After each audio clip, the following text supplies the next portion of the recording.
Sunlen, was this the first time for the president to do this? It was, Wolf, and scrutiny had been growing on President Trump to speak up about this. Today, during a tour of the new African American Museum in D.C., the president finally did just that, breaking his silence on the issue, condemning the threats.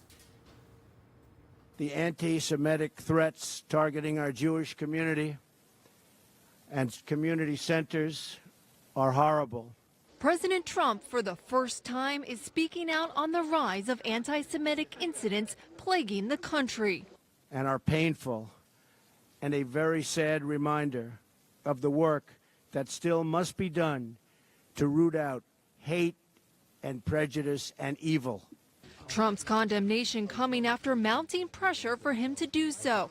His former rival, Hillary Clinton, tweeting at the president for the first time since the election. The uptick in threats are so troubling, everyone must speak out, starting with POTUS. Since January, there has been an eruption of anti-Semitic incidents and threats across the country. Just today, a bomb threat led to the evacuation of this Jewish community center in La Jolla, California, bringing the total number of incidents nationwide since January to 70, affecting Jewish community centers in 27 states. And a rash of other targets, too, including damage at this historic Jewish cemetery in Missouri, a synagogue in Chicago earlier this month, and swastikas painted on this car in Boca Raton, Florida last week. While all this has been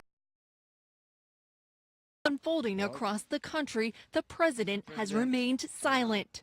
Since your election campaign and even after your victory, we've seen a sharp rise in anti-Semitic incident across the United States.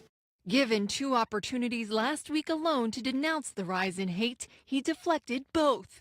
Well, I just want to say that we are, very honored by the victory that we had, 306 electoral college votes. Switching the subject and berating the reporter for asking the question. Quiet, quiet, quiet. See, he lied about he was going to get up and ask a very straight, simple question. So, it's welcome to the world of the media. Rather than issuing a swift condemnation of the threats, what we are concerned about and what we haven't really heard being addressed is an uptick in anti-Semitism. Trump referenced his own views. I am the least anti-Semitic person that you've ever seen in your entire life. This was an issue that dogged him throughout the campaign. He was criticized for attacking his opponent using language evoking anti-Semitic themes. In which Hillary Clinton meets in secret with international banks to plot the destruction of U.S. sovereignty in order to enrich these global financial powers. Accused of peddling a stereotype when he told a Jewish Republican group, "This room negotiates. I want to renegotiate this room, perhaps more than any room I've ever spoken to. Maybe more." Using anti-Semitic imagery, tweeting a graphic of a six-pointed star that looked like the Star of David, which he said in the aftermath was a sheriff's star, and not being forceful in his denunciation of the anti-Semitic backlash against a Jewish reporter. Follow these anti-Semitic. I don't know about that. I don't know anything about that. But your message you mean should fans of mine?